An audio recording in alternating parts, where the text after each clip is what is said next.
Oi, tudo bem? Começa aqui a revista da Câmara. Em menos de meia hora, um resumo das principais notícias da semana e reportagens especiais.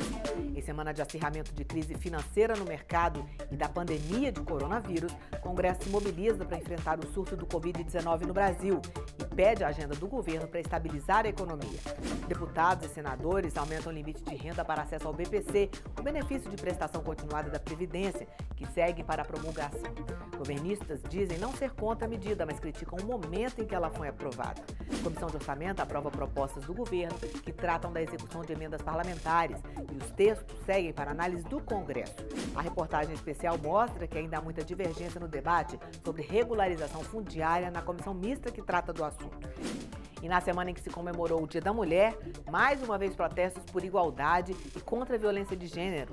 Aqui na Câmara, deputados querem votar outras propostas que aprimorem o combate à violência contra a mulher.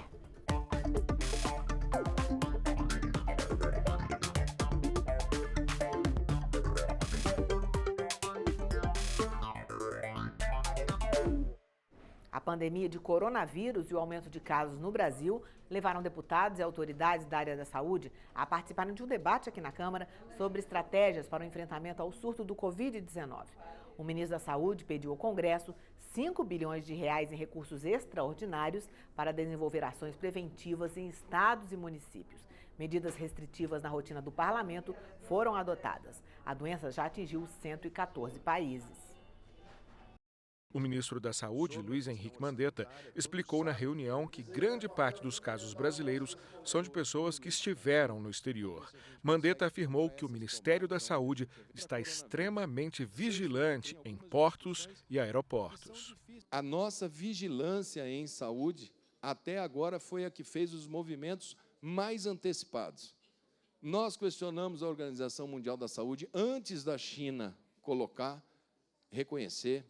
Nós fizemos todo o protocolo antes. O paciente primeiro do Brasil levou menos de 12 horas dentro do Brasil entre ele iniciar sintomas, procurar uma unidade, ser testado, ser confirmado, ser isolado, assim como os outros. Hoje, tecnicamente, o que muda? Qualquer pessoa, de qualquer voo, que chegue dentro do Brasil, hoje, tecnicamente, você fala, olha, se tiver febre, tosse ou gripe, procure uma unidade de saúde, que pode ser coronavírus. O ministro também solicitou ao Congresso Nacional um crédito extraordinário para aumentar o efetivo de médicos nas redes hospitalares e também nos postos de saúde. Segundo o ministro, pacientes com sintomas devem evitar emergências e procurar primeiramente um posto de saúde para atendimento. 90% são casos leves. Procure a unidade de saúde.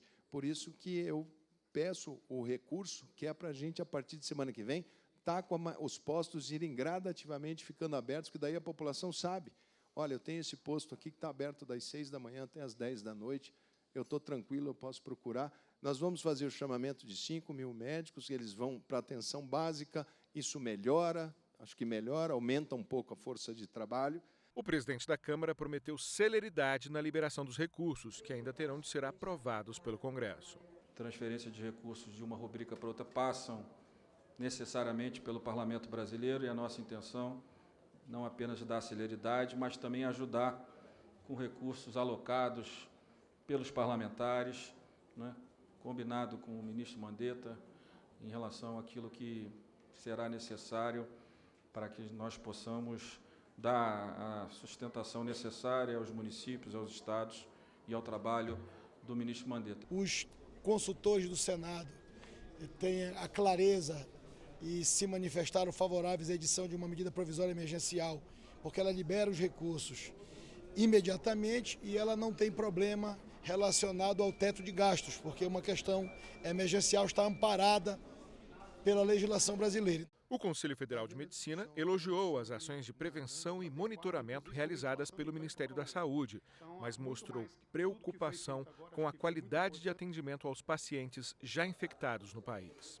Muito mais do que a profilaxia, essa tentativa da gente evitar a transmissão, eu acho que a gente também tem que pensar na ponta do tratamento. O cenário de letalidade é pequeno e o final da história do vírus, da virulência do vírus, é a ventilação mecânica. Então a gente precisa ficar atento a isso, mapear todos os serviços de saúde que estão com ventiladores parados, né, ventiladores mecânicos aí que necessitam de consertos, pequenos reparos, calibrações, para que efetivamente qualquer dano que aconteça a gente consiga na ponta depois ter esse suporte. Grande parte dessas mortes que aconteceram no mundo até o momento foi também pelo despreparo do suporte. A Câmara dos Deputados também vai adotar medidas de prevenção. A mesa diretora baixou uma portaria restringindo o acesso de pessoas à Câmara. Apenas trabalhadores credenciados poderão circular. Eventos coletivos não associados às atividades legislativas estão suspensos. Missões oficiais a países onde houve infecção pelo coronavírus também estão suspensas. Além disso, parlamentares, servidores e colaboradores que estiveram em algum país onde houve infecção serão afastados por 14 dias a contar da data do regresso da viagem. Prevenção é muito importante. Aqui circulam muitas pessoas de todas as regiões, então é importante que a Câmara possa restringir acesso, reduzir o número de audiências, restringir presença nos plenários. O plenário da Câmara voltou a ficar por conta das sessões do Congresso. Com dificuldade para chegar a um acordo, os parlamentares só conseguiram concluir a análise de um dos 10 vetos que estavam na pauta. O veto total, a proposta que aumenta o acesso ao BPC, o benefício de prestação continuada da Previdência, foi derrubado. A semana do plenário começou com a sessão do Congresso na terça-feira, dando continuidade à análise de 10 vetos presidenciais que trancavam a pauta. Sessão que foi suspensa por causa do baixo quórum de senadores e que foi retomada na quarta-feira, quando foi derrubado o veto total de Jair Bolsonaro, a proposta que aumenta o limite de renda familiar de 1/4 para meio salário mínimo para se ter acesso ao benefício de prestação continuada, o BPC. O benefício é pago a idosos e portadores de deficiência física que não possam se manter ou cujas famílias não tenham recursos para mantê-los. O plenário comemorou a decisão. Vamos dar oportunidade para ela sair da miséria, para ela e suas famílias. A gente está falando de 45 milhões de brasileiros. Aumentar o seu limite significa sair de 60 bilhões para 120 bilhões só no BPC. Isso inviabiliza todo o orçamento, inviabiliza inclusive qualquer medida impositiva, orçamento impositivo, termina tudo, evapora tudo. O Brasil tem uma reserva de 360 bilhões de dólares e está queimando essas reservas, jogando dólares no mercado financeiro para favorecer os rentistas. Claro que todos nós queremos dar benefício para o BPC, benefício para as pessoas mais pobres, mas tem esse dinheiro? É a pergunta que eu faço. Não tem. Nós queremos transformar o Brasil numa Venezuela? Não. As pessoas vão usar para comprar o seu remédio, as pessoas vão usar para comprar também a sua comida, que está muito cara. Com essa crise do coronavírus, com a questão da crise do petróleo, com essa herança vinda do governo do PT, que destruiu o Brasil, deixou 13 milhões de desempregados e apenas 6% do orçamento na mão do presidente, o momento só que não é oportuno. A matéria é muito meritória, mas o momento é inoportuno. 45 senadores votaram pela derrubada do veto à proposta que modifica o BPC, 4 votos a mais do que o mínimo necessário. Já na Câmara, também se optou pela derrubada com o aval de 302 deputados, 45 a mais do que era preciso. Com o resultado, a matéria vai ser promulgada e virar lei. Os parlamentares chegaram a iniciar a votação do veto parcial ao pacote anticrime do ministro Sérgio Moro, mas por falta de acordo, este e outros 8 vetos que estavam na pauta serão votados só na próxima sessão do Congresso, que ficou para terça-feira. Após a derrubada do veto à proposta que modifica o BPC, o presidente da Câmara, deputado Rodrigo Maia, do Democratas do Rio de Janeiro, criticou a decisão, mas disse respeitá-la. Foi uma sinalização, do meu ponto de vista, equivocada. É claro que todos querem melhorar o valor do BPC, do Bolsa Família, melhorar os investimentos, sociais no Brasil. Agora, o orçamento é um orçamento só, né? Então, na hora que você toma a decisão de criar despesa de um lado, você tem que entender que você pode, inclusive, estar correndo o risco de ter um espaço menor para conseguir mais recursos para o enfrentamento ao coronavírus. Então, essas questões, elas que precisam estar na reflexão do voto da decisão plenária, que é sempre, claro, respeitada. O presidente da Câmara também cobrou um posicionamento do governo sobre as reformas administrativa e tributária e disse que o Congresso está à disposição para construir soluções para a atual crise econômica no mercado mundial. O deputado Rodrigo Maia comentou a crise econômica mundial causada pela queda no preço do petróleo e pela epidemia do coronavírus. Ele participou de um evento em Brasília sobre educação. O presidente da Câmara disse que aguarda uma definição do Poder Executivo sobre medidas emergenciais de curto prazo para conter o momento de turbulência da economia. Estamos à disposição, como sempre o Congresso teve, para ajudar o Brasil em todos os momentos, né? O parlamento nunca faltou ao Brasil em momentos de crise, né? Não vai ser diferente agora, muito pelo contrário. O Brasil é um sistema democrático, executivo, legislativo e judiciário trabalham juntos. Eu acho que existem outros projetos que vão poder ser votados no curto prazo. Agora, eu preciso que esse encaminhamento seja coordenado pelo Poder Executivo, pelo Presidente da República e pelo Ministro da Economia. O presidente da Câmara também disse acreditar que as reformas tributária e administrativa poderão avançar nesse primeiro semestre, mas cobrou agilidade do governo no envio das propostas ao Legislativo. O tributário já está andando, eu acho que o governo nessa, mesmo com seu longo atraso, não vai ter grande prejuízo da gente conseguir avançar nos próximos 2 meses, né, até maio, até início de maio. Na tributária administrativa vai ter um atraso, porque eu preciso aprová-la na Comissão de Constituição e Justiça primeiro. Adiada a votação do relatório final da proposta de emenda à Constituição que torna permanente o Fundo da Educação Básica, o Fundeb. Comissão Mista de Orçamento aprova propostas do Poder Executivo que alteram leis orçamentárias e regulamentam a execução de emendas parlamentares. Os textos seguem para análise em sessão conjunta do Congresso. Veja o que foi notícia nas comissões na semana que passou. A Comissão Mista de Orçamento aprovou 3 projetos que selam, que dão forma ao acordo fechado entre o Poder Executivo e o Poder Legislativo no que diz respeito às emendas impositivas, aquele valor de 30 bilhões que o Legislativo daria às indicações por meio do relator do orçamento. Nós fizemos acréscimos às dotações iniciais que veio do governo. O projeto que enviado no PLN 4 pelo presidente Bolsonaro limita o poder do Congresso apenas aquilo que o Congresso acrescer. Portanto, se não fosse o Congresso, aquele recurso não estaria lá. Não há nenhum ministro reclamando de cortes. Pelo contrário, nós estamos discutindo aonde nós aumentamos mais de 5 bilhões no orçamento da saúde, mais de 7 bilhões no orçamento do Ministério do Desenvolvimento Regional. Nós aumentamos o investimento, nós que estou falando, nós o Congresso inteiro, emendas individuais, emendas de bancada, emendas de comissão e emendas de relator, aumentando o valor, o investimento público do Brasil, que vinha no projeto original de 19 bilhões para mais de 41 bilhões. Rita de la Féria é de Portugal, mas atualmente dá aulas na Inglaterra e trabalhou como consultora em diversos países que fizeram reforma tributária.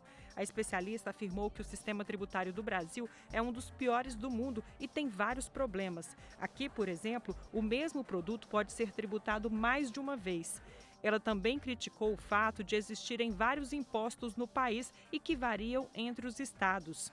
A tributação do consumo no Brasil, neste momento, acumula todos estes problemas. Todos. Perde eficiência porque tem alíquotas múltiplas, perde eficiência porque tem tributos e a neutralidade tem tributos múltiplos, perde eficiência porque não devolve créditos e é cumulativo, perde eficiência porque tem uma tributação metade na origem, metade no destino. Rita de la Féria é defensora do Imposto sobre Valor Agregado, IVA, que é o imposto único. Segundo a professora, ele torna o sistema tributário mais justo e eficiente, além de favorecer a cadeia produtiva. A especialista citou o exemplo de vários países que adotaram o imposto único e melhoraram o sistema de arrecadações, focando apenas na tributação sobre o consumo. Mas alguns parlamentares questionaram se esse modelo é suficiente para evitar que o sistema tributário brasileiro penalize os mais pobres. Ela não pode se limitar exclusivamente ao consumo. Temos que ir para a propriedade e temos que ir para a renda. e fazer um sistema tributário muito mais justo para o nosso país. Tivemos com a Receita Federal recentemente, as equipes técnicas estão trabalhando e o objetivo é que nós possamos avançar no texto de reforma. Na Câmara é discutida a PEC 15. Com o novo Fundeb, seria ampliada a contribuição da União, o ente federado que mais arrecada. A relatora previa inicialmente que a participação da União, que hoje é de 10%, chegasse a 40%. Agora propõe que a União entre com 15%, até atingir 20% dos recursos em 6 anos. A distribuição dessa verba também mudaria. Mais do que a complementação da União, tem temas estratégicos que mudam o modelo de financiamento. Parabéns aos deputados e deputadas que entenderam, junto com a sociedade brasileira, que Fundeb é estratégico, não é conjuntural e não depende desse ou daquele governo, é para o país. Nós temos hoje 13 estados da federação que estão usando os recursos do Fundeb também para pagar inativos. À luz da lei atual, estão sendo infratores. Nós estamos aprovando um fundo sem nenhuma garantia de recursos, sem o governo dizer de onde vai tirar, o governo cada vez mais chorando miséria. Vamos aprovar, eu vou dar meu voto a favor. É o texto do Fundeb que nós conseguimos construir juntos. Então, eu acho que isso é de fundamental importância. Comissão mista que discute a medida provisória que cria a chamada Carteira de Trabalho Verde e Amarela concluiu a discussão do relatório apresentado pelo deputado Cristino Áureo. A MP, que está em vigor desde novembro de 2019, vale para jovens que tenham entre 18 e 29 anos e também para pessoas acima dos 55 anos que estejam desempregadas há mais de um ano. A medida provisória autoriza as empresas a contratarem com desoneração da folha de pagamento. O deputado Paulo Pimenta disse que apenas 10% da medida provisória trata da carteira verde e amarela e que todo o restante da lei representa a mudança de dezenas de artigos da CLT que vão impactar diretamente na qualidade de vida do trabalhador brasileiro. Uma medida provisória que, do ponto de vista do seu conteúdo, ela aprofunda, né, aquilo que a reforma trabalhista já fez, que a reforma previdenciária já fez. É retirar direitos dos trabalhadores e das trabalhadoras. O governo tem que flexibilizar, neste momento de crise, as leis trabalhistas para que esse jovem possa ter a oportunidade de ter o seu primeiro emprego. A medida provisória também precisa ser votada pelo Congresso até 22 de abril para não perder a validade. Caso seja aprovada, a nova lei determina que essas regras só vão valer até 2022. A necessidade de agilizar os processos de regularização fundiária é consenso aqui no Congresso, mas os debates na Comissão Mista da Medida Provisória 910, que trata do assunto, mostram que ainda há muita divergência sobre qual o melhor caminho para resolver o problema. É o que mostra a repórter Cid Queiroz.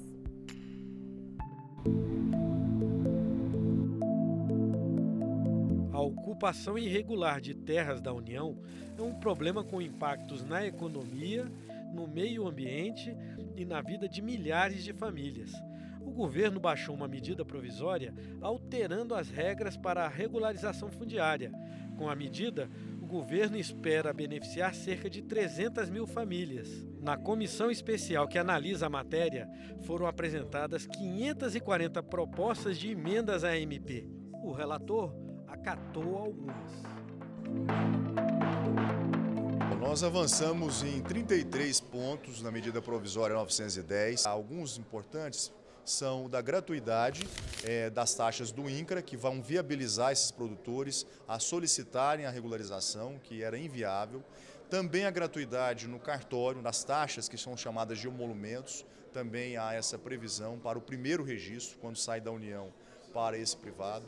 O convênio do INCRA com as prefeituras, estados, correios, bancos federais e também os cartórios para que esses produtores não precisam sair das suas cidades do interior e ter que ir à capital para protocolar o seu pedido de regularização. A medida provisória ampliou o público-alvo da regularização fundiária, incluindo terras ocupadas até 5 de maio de 2014, quando a legislação anterior se referia a ocupações até 22 de julho de 2008. Por outro lado, aumentou-se de 4 para 15 módulos fiscais o limite para que a averiguação dos requisitos possa ser feita por mera declaração do ocupante, por meio do Cadastro Ambiental Rural. Também amplia o alcance da regularização fundiária, que até 2009 se encontrava restrita ao âmbito da Amazônia Legal e que, com a edição dessa MP, passou a ter abrangência nacional e em terras não só da União, como também do INCRA. Por fim, possibilita-se a alienação por venda direta, mediante o pagamento do valor máximo da terra nua, aos ocupantes de imóveis rurais situados na Amazônia Legal até o limite de 2.500 hectares, quando se tratar de ocupações posteriores a 5 de maio de 2014. Especialistas manifestaram preocupação com os efeitos das novas medidas. A gente entende que essa medida provisória vai acabar gerando mais risco para a expansão de desmatamento, porque a gente fez um estudo olhando, por exemplo, 19,6 milhões de hectares na Amazônia que não foram ainda destinados e que seriam alvo de regulação fundiária futura, e se essa área for privatizada, a gente estima que até 2027 pode ter uma expansão de 11 mil até 16 mil quilômetros quadrados de desmatamento. O problema central não está no arcabouço legal, não está na ausência ou leis incompletas. O problema fundamental está na sua não implementação. O governo rebateu as críticas. Vazou esse assunto que o INCRA estava estudando e aí já puseram uma pecha de que era autodeclaração, que qualquer um chegava lá, dizia que tinha terra e ia levar. Não é assim, gente. O que nós precisamos agora é garantir que se perca esse medo. O que a gente tentou demonstrar hoje aqui é que já existem recursos, já existem meios de mostrar que com a tecnologia o processo é seguro o suficiente e capaz de dar celeridade com segurança para que a gente tenha um processo de regulação fundiária. Deputados também divergiram sobre as novas regras. Nós temos um número gigantesco de famílias, 700 mil famílias, que não tem o título, não tem escritura pública e registro. Não, ele não é desmatador ilegal, ele é irregular. E ele só é irregular, em grande parte, pela omissão do Estado brasileiro. É necessário a gente melhorar e avançar na regularização fundiária no país. Isso é um ponto de consenso, os movimentos sociais defendem, os trabalhadores rurais defendem, os quilombolas defendem. Agora, qual é a nossa preocupação? São os efeitos práticos dessa medida. Porque nós queremos que haja uma regulação fundiária e não uma legalização da grilagem. O senador Irajá apresentou o seu relatório nesta quinta-feira, mas por acordo, a votação do substitutivo só começa na próxima semana. O relator fez uma alteração importante em relação ao texto original da MP. Regrediu o marco temporal, que era 2014, para 2012, o prazo de ocupação de terras passíveis de regularização. A regulação fundiária é urgente e necessária, até mesmo para dar identidade aos crimes ambientais. Porque se você não é o dono da sua terra, como é que você pode ser acusado, então, de um crime ambiental? Ela dá identidade também ao produtor rural. Ele dá certidão de nascimento àquela vida que é ali a propriedade rural.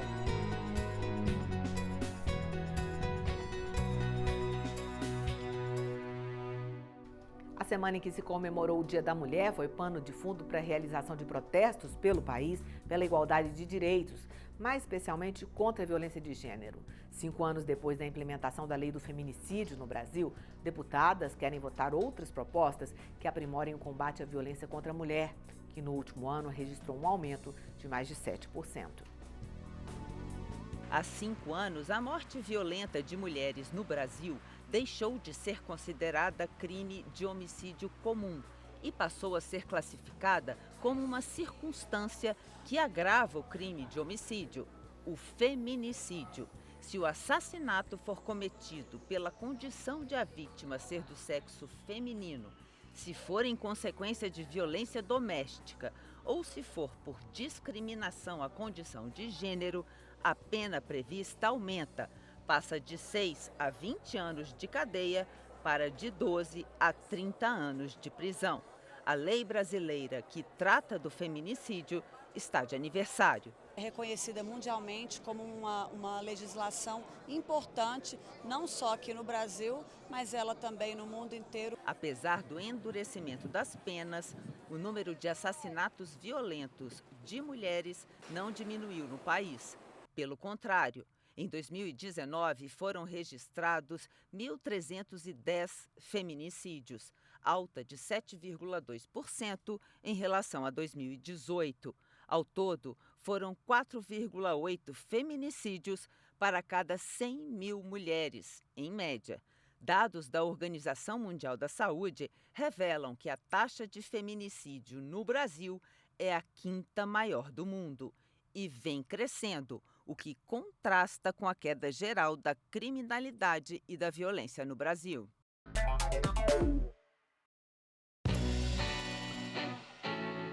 Durante o mês de março, a Câmara dos Deputados exibe a exposição Lugar de Mulher é na Tribuna, os avanços femininos no Parlamento Brasileiro.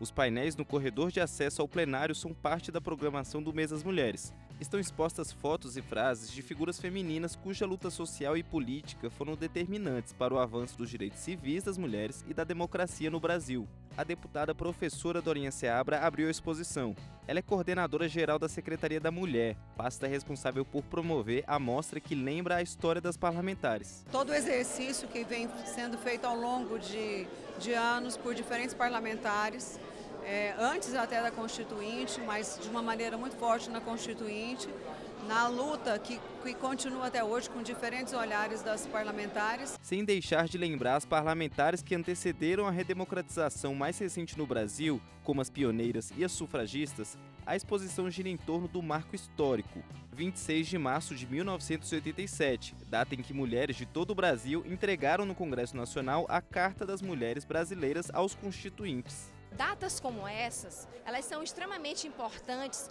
para que nós possamos lembrar, né, de todas essas lutas que nós travamos ao longo de todos esses anos por uma maior participação feminina na política. Na cerimônia de abertura da exposição estava presente Moema Santiago, ex-deputada federal, que foi uma das 26 mulheres que compuseram o corpo de 559 constituintes. É sobretudo a consciência e a tranquilidade do dever cumprido.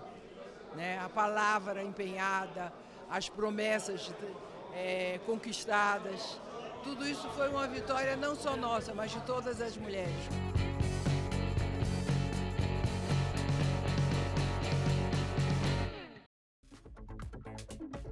É isso. Você pode rever a revista da Câmara na TV aberta ou a cabo e também na internet, no endereço youtube.com/Câmara dos Deputados Oficial. Espero você no próximo programa. Tchau!